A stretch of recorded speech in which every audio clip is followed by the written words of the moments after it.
오늘 우리가 함께 나누게 될 말씀의 제목은 또 다른 복음적 관계라는 제목입니다.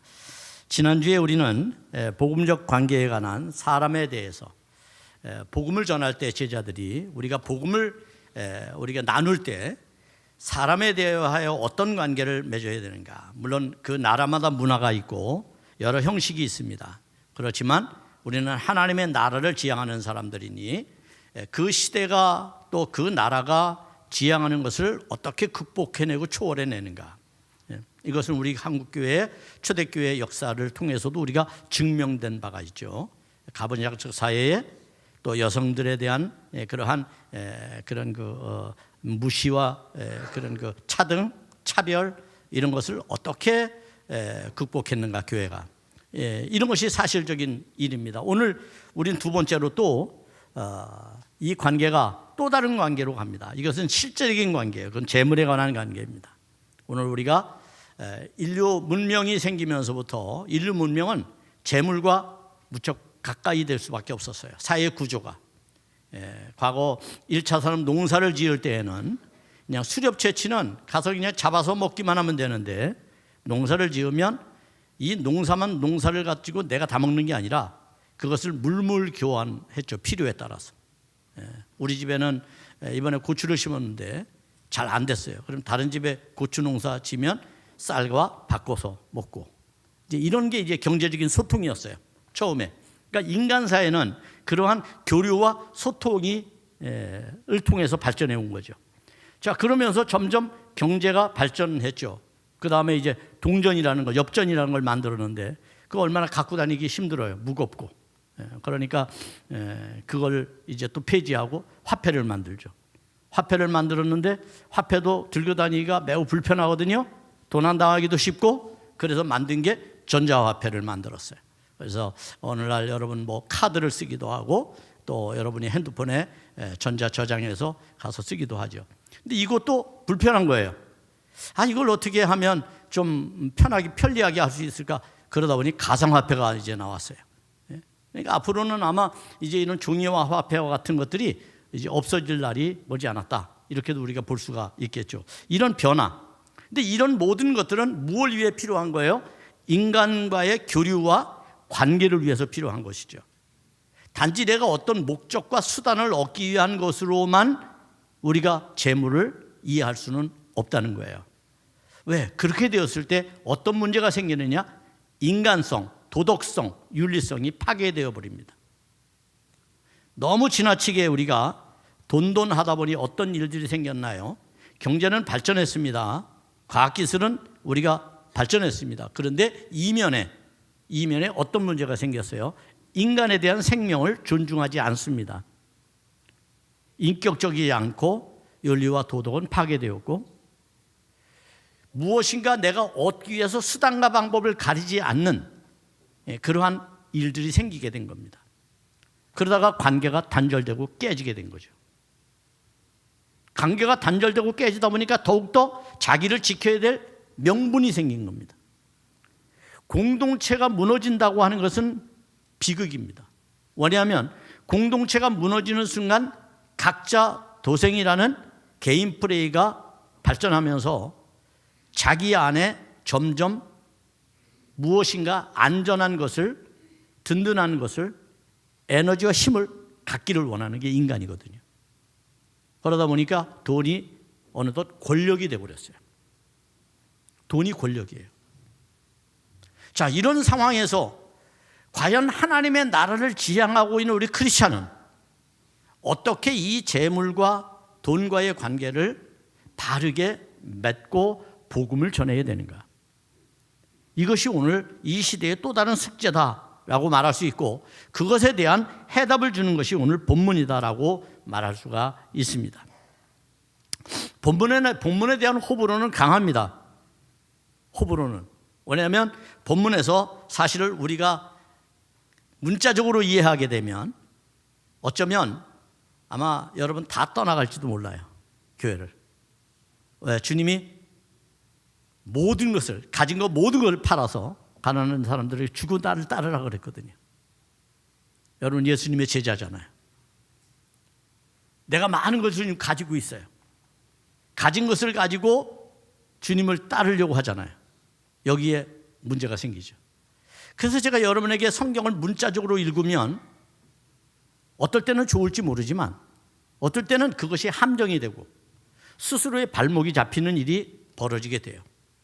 그래서 말씀에 대한 전반적인 이해를 가지고 오늘 예수님이 왜 이런 이야기를 하셨는지에 대해서 우리가 생각을 깊이 해야 된다는 겁니다. 그렇지 않으면 우리도 이 말씀이 발목을 잡아 시험이 될 수가 있고 시험을 받지 않으려면 애써 외면하거나 아니면 억지를 부리게 되죠. 억지. 그러니까 성경에 대한 억지가 얼마나 많은지 몰라요. 그거 한 문장 가지고 한 단어 가지고 주장하는 사람들이 믿음 좋은 척하는 사람이 얼마나 많은지 몰라요. 그러나 성경은 결코 그렇지 않다는 것을 먼저 말씀드리면서 오늘의 말씀이 저에게도 큰 고뇌가 되는 이유는 바로 예민하기 때문이에요. 돈 얘기 예민하거든요. 여러분 그러죠? 여러분 벌써 긴장하는 분들이 많이 계시는 것 같아요. 오늘 성경을 앞에서 읽어줄 때 제가 표정을 보니까 무척들 긴장하고 계셔요. 야, 오늘 목사님이 또 우리 돈 내라는 얘기 하실라나 보다. 이렇게 말이죠. 오늘 말씀의 의미가 그런 의미에서 여러분에게 어떤 자유함과 어떤 해방감을 주는지, 복음이라는 건 그런 거예요, 여러분. 그것에 대해서는 깊이 사고할 수 있는 시간이 되기를 바랍니다. 여러분, 크리스찬의 최대 관심사는 뭐죠? 우리에게서 최대 관심사. 예? 그것은 영생입니다. 구원을 어떻게 얻느냐입니다. 구원받기 위해 이 자리에 나오셨죠? 예, 우리는 구원받기 위해 이 자리에 나왔어요. 그럼 구원의 행위라는 게 도대체 무엇인가? 왜 사람은 이 구원에 대한 관심을 가질 수밖에 없는가? 머슬로의 심리학에 의하면 사람은 처음에는 모든 게 기본적으로 욕망을 위해 살아요. 아이가 태어나면은요 전부 입으로 가져가죠. 왜? 생존이거든요. 생존. 그런데 나이가 들고 교육을 받고 성숙해지면 어떤 마지막 지점에 가서 인간이라는 게 어떤 것을 갖게 되냐면 최고의 지성으로서의 우리의 구원을 요구하게 돼요. 그게 인간이에요, 여러분. 오늘 본문을 보십시오. 17절입니다. 17절 이렇게 말씀합니다. 예수께서 길에서 나가실 때 한 사람이 달려와서 꿇어 앉아 묻자오되 선한 선생님이여 내가 무엇을 하여야 영생을 얻으리이까? 마치 수년 전에 우리나라의 최고의 갑부가 어떤 신부님에게 물었던 질문하고 비슷합니다. 고 이건희 회장이 질문했죠. 하나님은 계십니까? 하나님이 계시다는 증거는 뭡니까? 여러분 모든 걸 다 얻었어요. 모든 걸 다 가졌어요. 그러한 인간에게 구원의 문제는 실제적인 문제가 되는 겁니다. 정말 중요한 겁니다. 그래서 질문을 했어요. 여러분 인터넷만 찾아봐도 다 있어요. 7가지 질문을 합니다. 우리 인생에서 질문 없는 인생은 해답을 찾지 못합니다. 성경은 질문하라고 말합니다. 그런데 옛날부터 목사님들은 질문하지 말라고 가르쳤어요. 그래서 한국 교회는 질문 안 합니다. 그러다 보니 맹목적인 신앙을 갖게 된 거죠. 성경을 읽으면 질문해야 합니다. 성경은 다 질문으로 구성되어 있습니다. 이 사람이 와서 예수님께 질문했기 때문에 예수님은 거기에 합당한 대답을 해주고 계시는 겁니다. 자, 이 사람은 어떤 사람인가요? 여기 보면 본문에 달려와서 꿇어 앉아 묻되라고 말합니다. 성경을 띄워보세요. 달려와서 꿇어 앉아 묻되. 여러분 이거 1세기라는 걸 기억하세요. 지금의 시대가 아닙니다. 1세기에 기록된 책입니다. 그 1세기에 달려와서 꿇어 앉아 묻는다고 하는 게 여러분 가능했을까요? 어려운 일입니다. 얼마나 절박했으면 이럴까요? 얼마나 다급했으면 이럴까요? 그 얘기에 있어서 마치 생사를 가를 만큼의 중요한 문제였다는 거예요. 이게 이 문제를 도전하는 사람들이 여러분이니까 여러분은 얼마나 정말 위대한 사람들입니까? 여러분 얼마나 대단한 사람들이에요. 프라이드를 갖길 바랍니다. 예? 예수 믿는 게 주눅 들을 이유가 없는 거예요. 자, 이 사람은 어떤 사람이에요? 사회적 지위와 경제적 풍요를 누리는 사람이고 종교적으로 아주 완전했던 사람이에요. 다른 성경에 보니까 이 사람의 나이가 어떻대요? 청년이래요. 요즘 말로 말하면 벤처 사업가입니다. 신화를 이룬, 성공 신화를 이룬 벤처 사업가와 같아요. 그가 뭐가 아쉽겠어요? 뭐가 부러운 게, 뭐가 아쉬운 게 있겠어요? 그런데 그는 달려나올 만큼 절박해서 꿇어 엎드릴 만큼 예수님에게 간절히 무엇을 원했습니까? 영생을 원했다는 거예요. 그런데 내용을 자세히 보면 이 사람의 질문이 왜곡되어 있습니다. 잘못되어 있습니다. 왜 잘못되어 있느냐 하면 여기 내가 무엇을 하여야 영생을 얻으리까라고 조건을 알려달라고 말합니다. 조건. 여러분, 구원의 조건이 있을까요? 구원의 조건은 없습니다. 아니죠, 목사님, 예수를 믿어야죠. 그게 조건이 되는 거 아니라 그건 관계를 말하는 거예요. 구원의 길을 말하는 거예요. 구원의 길이 유일하게 예수밖에 없기 때문에 그 길을 말하는 거예요. 구원에는 조건이 없어요. 왜냐하면 구원은 누가 주셔요? 내가 노력해서 얻는 게 아니에요. 이 부자 청년은, 이 사람은 자기가 무엇을 하면, 어떤 일을 하면 그 대가로 얻어지는 것이 구원이라고 생각했어요. 여러분, 구원은 하나님께서 주시는 거예요. 하나님께서 은혜로 주시는 거예요. 뭘 하기 때문에 얻는 게 아니에요. 그 은혜가 주심이 감사해서 내가 뭘 하는 거예요. 거꾸로 됐죠, 신앙이. 뭘 얻기 위해서 신앙생활을 해왔잖아요. 그거는 샤머니즘적인 신앙이에요. 고등종교인 기독교의 신앙은 그게 아니라 하나님이 나에게 베푸신 은혜가 너무 감사하고 감격스러워서, 기뻐서 하나님 앞에 예배하고 헌신하고 섬기는 겁니다. 아멘? 믿음의 방향성을 바로 할 수 있을 때 건강한 믿음이 되는 거예요. 우리는 자꾸만 내가 무엇을, 그래서 하나님께 대해서도 떼쓰는 게 당연하다고 생각했고, 하나님의 뜻을 왜곡시켜서 막 비틀어가지고 내 마음대로 하는 게 가능하다고 생각했고, 얼마나 많은 목회자들이 그렇게 가르쳐 왔어요. 그래서 자신의 능력을 과신하고 자신을 믿게 하고 자신을 따르게 하고, 그러다 보니 예수님은 온데간데 없어졌어요. 그러니까 지적인 사람들이 교회 와서 보니까 예수는 없네. 그러니까 교회 안 나오는 거예요. 여러분, 우리가 우리 안에 갇혀 살면 안 됩니다. 방법을 모르기 때문에 왜곡된 거죠. 선행을 해야만 영생을 얻는다고 생각했던 율법적 가치관, 이게 율법적 사고예요. 뭘 해야만 얻는 거죠. 그러나 이것은 잘못된 구원관입니다. 성경은 우리에게, 그래서 예수님의 대답이 잘못 나간 거지만 거기에 의도가 있어요. 예수님의 대답은 뭐였습니까? 오늘 성경 본문에 보니까 예수님의 대답은 어떤 것이었느냐면 내가 율법을 지켰느냐라고 말합니다. 그런데 이것은 예수님의 본질적인 대답이 아니에요. 이 사람의 질문이 잘못되었기 때문에 그래? 그럼 너 율법 지켰어? 이렇게 물으신 거예요. 그가 뭔가 해야만 구원을 얻는다고 생각하기 때문에 그럼 너 얼마나 했어? 이렇게 물은 거예요. 여러분, 얼마나 해야 구원받습니까? 네? 경제적 시대니까 돈으로 얼마나 해야지 구원받아요. 그런 게 아니거든요, 성경. 그래서 예수님의 대답이 있는데 참 예수님 너무 기가 막힙니다. 저는 성경을 읽으면서 깜짝 놀랐어요. 이 십계명 속에 십계명이 아닌 예수님의 뜻을 살짝 집어넣습니다.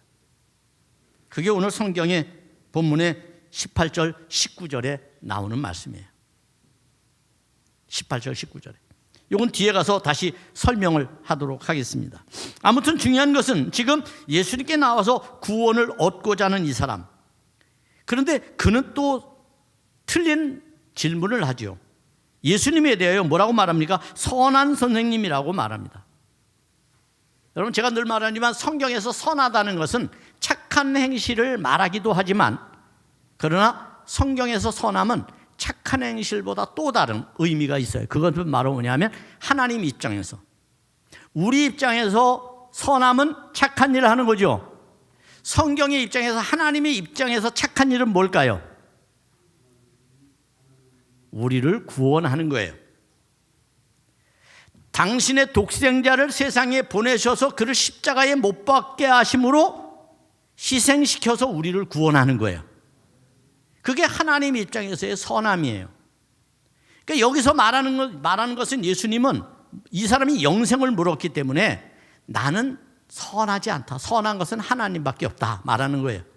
왜? 나는 하나님이 보내서 이 땅에 십자가를 지러, 지금 예수님이 시간적으로 보면 어느 상태에 있죠? 예루살렘에 올라가기 전에 있어요. 지금 요 이야기의 스토리가 요거 지나가면 바로 예수님이 예루살렘으로 올라가서 십자가를 지십니다. 그러니까 이 스토리는 이게 굉장히 짜임새가 있고 의미가 있는 성경의 말씀이라는 것을 우리가 기억할 필요가 있습니다. 그래서 예수님은 자신이 선하다는 것을 거부하죠. 그리고 하나님만이 선하다고 말합니다. 자, 그러면 하나님은 어떻게 선하신 분인가? 여러분 알고 싶죠? 제가 조금 전에 설명을 했듯이 오늘 본문에서 이와 같은 일은 사실은 27절에 가면 나옵니다. 27절 보십시다. 예수께서 그들을 보시며 이르시되 사람으로는 할 수 없으되 하나님으로는 그렇지 아니하니 하나님으로서는 다 하실 수 있느니라. 이게 하나님의 선함이라는 거예요. 무슨 말이냐? 예수님께서 부자가 천국 가기 어렵다 그랬어요. 그러니까 제자들이 그러면 누가 천국 갑니까? 이렇게 말을 한 거예요. 예수님이 거기에 대한 대답으로서 사람은 못 가. 근데 사람은 못 해. 근데 하나님은 다 하셔. 그러니까 이 말은 부자도 천국 간다 그런 얘기예요. 하나님은 다 하실 수 있으니까. 그러므로 하나님만이 선하다 그런 얘기예요. 하나님만이 구원을 주시기 때문에. 아멘. 그 대답이 그렇게 돼요. 오늘 본문은요, 첫 번째는 이 부자의 질문이고요, 두 번째는 예수님과 제자들과의 논쟁으로 이루어집니다. 그리고 끝납니다. 거기에서 오늘 또 다른 관계, 복음적인 또 다른 관계가 뭔지를 우리에게 설명해 주고 계시는 거죠. 아무튼 이렇게 함으로써 하나님의 선하심을 통하여 구원의 바른 방향성을 제시해 주는 겁니다. 율법으로는 구원되지 못한다는 거예요. 율법으로는. 로마서 10장 13절, 이제 성경 몇 군데를 한번 보겠습니다. 빨리빨리. 누구든지 주의 이름을 부르는 자는 구원을 받으리라. 요한복음 3장 16절입니다. 이렇게 말합니다. 하나님이 세상을 이처럼 사랑하사 독생자를 주셨으니 이는 그를 믿는 자마다 멸망하지 않고 영생을 얻게 하려 하심이라. 여러분, 이런 하나님의 선함을 말하면서 예수님에 대해서도 이렇게 증언하죠. 어떻게 증언합니까? 요한복음 10장 11절입니다. 나는 선한 목자라.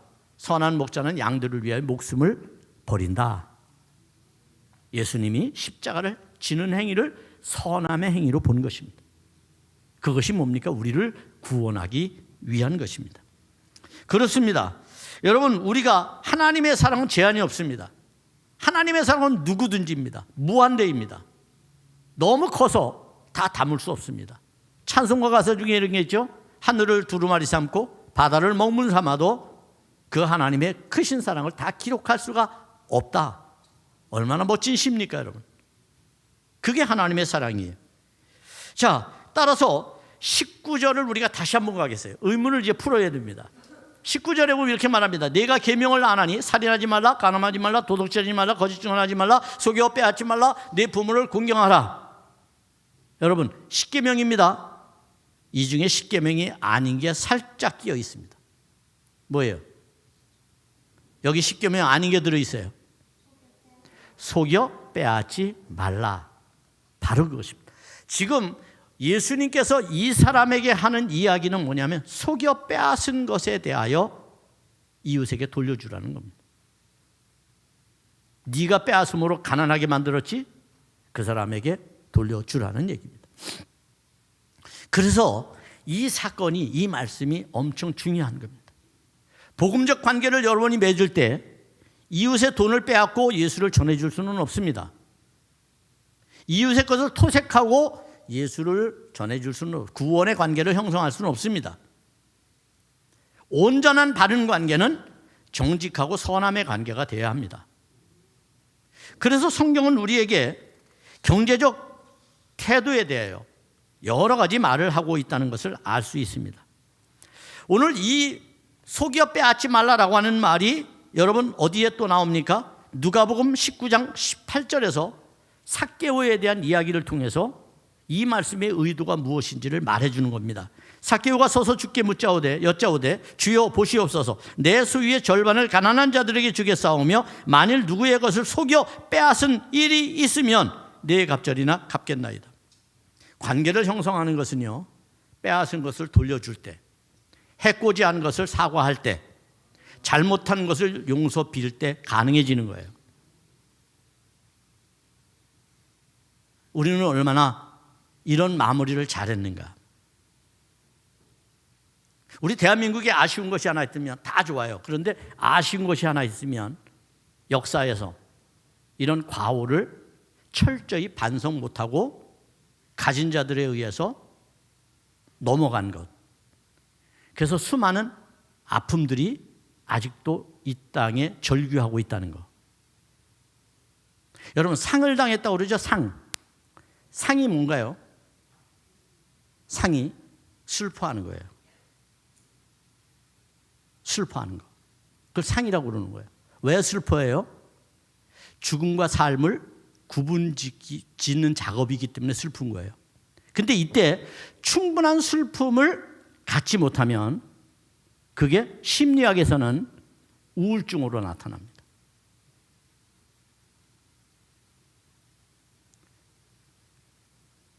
내 형제와 내 자녀와 내 부모가 돌아가셨을 때 충분한 슬픔을 갖지 않으면, 그래서 이제는 곡을 한 거예요. 그런데 그걸 못하게 하면 안 돼요. 그러면 그게 뭘로 남습니까? 트라우마로 남게 되는 거예요. 사회적 아픔이 되는 거예요. 이게 많아지면. 그러면 나중에 사회 문제가 되는 거예요. 이걸 역사적으로 우리는 잘 못했어요. 일제시대 때부터 지금까지. 고비고 기회를 너무나 기회가 많았어요. 근데 이걸 못했어요. 저는 여담입니다만 이번에 한강 씨가 노벨 문학상을 받았어요. 너무 감사했어요. 다른 것도 아니고 문학상을 받았다고 하는 게, 여러분, 우리는 시끄러워요. 이런 문제가 생기면 너무 지엽적으로 따지기 때문에. 그런데 세계에서는요, 세계의 정신적인 흐름, 문학의 흐름을 평가해 주는 거예요. 그렇기 때문에 우리가 이걸 갖고 논할 필요는 없어요. 왜? 세계 사람들이 다 내 마음대로 되는 건 아니잖아요. 그런데 너무 감사했어요, 여러분. 그 속에 그 아픔을 씻어내는 작업들이 있기 때문에 공감하는 거예요, 세계인들이. 참 중요합니다. 여러분, 저는 관계가 회복되기 위해서는 이렇게 삭개오의 정신이 필요하다는 거예요. 그래서 예수님은 삭개오도 아브라함의 자손이라고 선언해 준 겁니다. 그것이 매우 중요하죠. 필요하죠. 여러분, 말라기서에 보면 이 이야기가 또 나옵니다. 말라기 그러면 생각나는 게 11조죠. 이것 때문에 11조를 드려라 그러면 하나님이 복 주신다, 아니면 그게 잘못됐다, 이런 얘기를 하는데, 말라기 1장 4절을 보겠습니다. 왜 그 이야기를 할 수밖에 없었는지에 대해서 여기 나옵니다. 짐승 때 가운데 수컷이 있다는 거예요. 무슨 얘기는, 짐승 떼라고 하는 건 지금 이스라엘 백성들이 하나님 앞에 예물을 가지고 짐승을 제사 지내는 때니까요. 제사 지내기 위해서 짐승을 가져왔는데 그 속에 수컷을 숨겼다는 거예요. 수컷은 제물이 될 수 없어요. 근데 숨겼다는 거예요. 자, 선한 일에 흠 있는 것으로 속여내게 드리는 자는 저주를 받으리니 그랬어요. 당시 이스라엘 백성들이 하나님 앞에 말로는 거룩하다고 말하면서 속였던 거예요, 하나님을. 거짓말 시켰던 거예요. 정직하지 못했던 거예요. 그래서 그들에게 반문하는 거예요, 선지자가. 뭐라고요? 하나님 앞에 11조 들어봐. 복을 주시는지 안 주시는지. 정직한 예물을 말하는 거예요. 거짓되지 않은 예배를 말하는 거예요. 오늘날로 말하면. 여러분 이 시간 예배드리러 주님 앞에 나왔잖아요. 여러분의 마음이 정직하기를 바랍니다. 다른 마음을 품고 나오지 않기를 바랍니다. 오직 우리의 생각은 복음에 집중해야 합니다. 성경에 집중해야 된다는 얘기예요. 그 가르침을 따르고자 나온 사람들이니까. 샤머니즘적 생각을 갖고 하지 마십시오. 기독교를 고등종교라고 세계적으로 말합니다. 고등종교라는 것은 우리는 샤머니즘처럼 비인격적이지 않다는 거예요. 예수님도 비인격적이지 않습니다. 터무니없이 모든 사람이 너 가진 거 다 팔아서 가난한 자들에게 줘 이렇게 말하지 않습니다. 예수님이 말하고자 하는 것은 하나님과의 경제적 관계, 이웃과의 경제적 관계에 있어서 우리는 속여 드리는 자라든지 속여 빼앗는 자 되지 말라는 거죠. 그렇게 될 때 우리는 하나님 앞에 거룩한 존재로서 하나님 앞에 온전한 산제물이 될 수 있는 줄 믿습니다. 여러분, 그런데 문제는 또 베드로가 또 이 사건을 벌립니다. 여기에서 딱 끝났으면 좋은데 베드로가 또 문제를 일으키죠. 28절을 보세요. 뭐라고 말합니까? 베드로가 이렇게 말합니다. 28절에서 베드로가 여짜와 이르되 보소서 우리가 모든 것을 버리고 주를 따랐나이다. 모든 것을 버리고 주를 또 이웃에게 주라고 했더니 베드로가 자랑하듯이 말하는 거예요. 농공행상을 지금 말하는 거예요. 예수님 보세요. 우리 모든 거 버리고 따랐어요. 그럼 우리한테 뭘 주실 겁니까? 이렇게 말하는 거예요. 우리는 당연히 영생을 얻었죠. 이렇게 아마 과신하는 겁니다. 지금 베드로가. 자, 그런 베드로에게 29절 30절에서 뭐라고 말합니까? 이렇게 말합니다. 여러분 이거 잘 여러분이 이제 제가 숙제 낼 거니까 잘 들어보세요. 예수께서 이르시되 내가 진실로 너희에게 이르노니 나와 복음을 위하여 집과 형제와 자매와 어머니와 아버지나 자식이나 진토를 버린 자, 그야말로 모든 거죠. 예? 진토는 부동산이니까. 그 다음에 30절 현세에 그런 사람이 하나님 앞에 어떻게 받느냐라고 하는 걸 말하는 거예요. 거기도 집과 형제와 자매와 어머니와 자식과 전토를 몇 배나 받는데요? 100배나 받는데요. 그럼 이게 막 뻥튀기 된다는 얘기입니까? 무슨 얘기일까요? 여러분, 그러면 이제 질문하겠어요. 자, 버리는 것 중에서 다 받아요. 하나님이 주신대. 근데 받지 못하는 게 딱 하나 있어요. 뭐예요? 다 버렸어요. 여기 여러분 29절에 보세요. 여기 다 버렸어요. 그런데 30절에 보니까 이 중에서 하나를 못 받아요. 뭘 못 받아요? 네? 뭘 못 받아요? 집중해서 말씀을 보세요. 네? 일부 예배 때는 정답이 바로 나오던데. 아버지를 못 받아요. 아버지들 기분 나쁠 거예요. 아니, 다 버렸는데 주님을 위해서.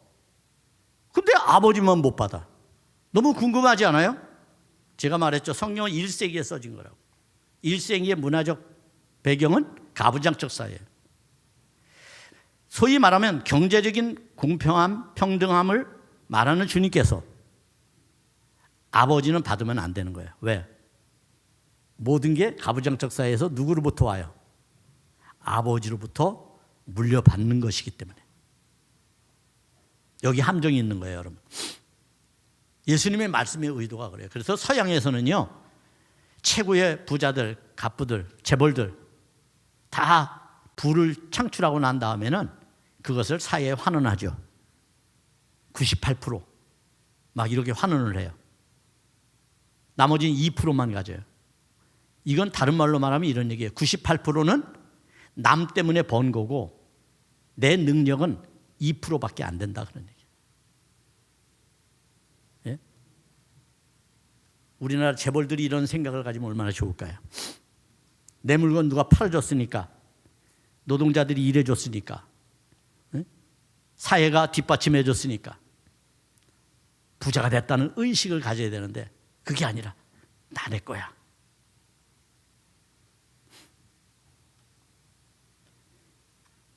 여러분, 뭐 다른 얘기는 하지 않겠습니다. 왜 아버지만 빼놨느냐라고 하는 것을 우리가 궁금해한다면 그 가치가 이 속에 감춰져 있다는 것을 여러분 부정할 수 없습니다. 그리고 100배나 받는다는 것, 100배나 받는다는 게 진짜일까요? 거짓말일까요? 경험해 보셨어요, 여러분? 우리는 성경에서 이걸 경험할 수 있습니다. 그게 사도행전 2장에 나오는 사건입니다. 사도행전 2장에 초기 그리스도 교인들이 성령을 받고 난 이후에 내 것이라고 주장하는 사람이 하나도 없었어요. 다 갖다가 교회에다 바쳤어요. 그랬더니 모두가 다 행복해졌고 모두가 다 풍성했어요.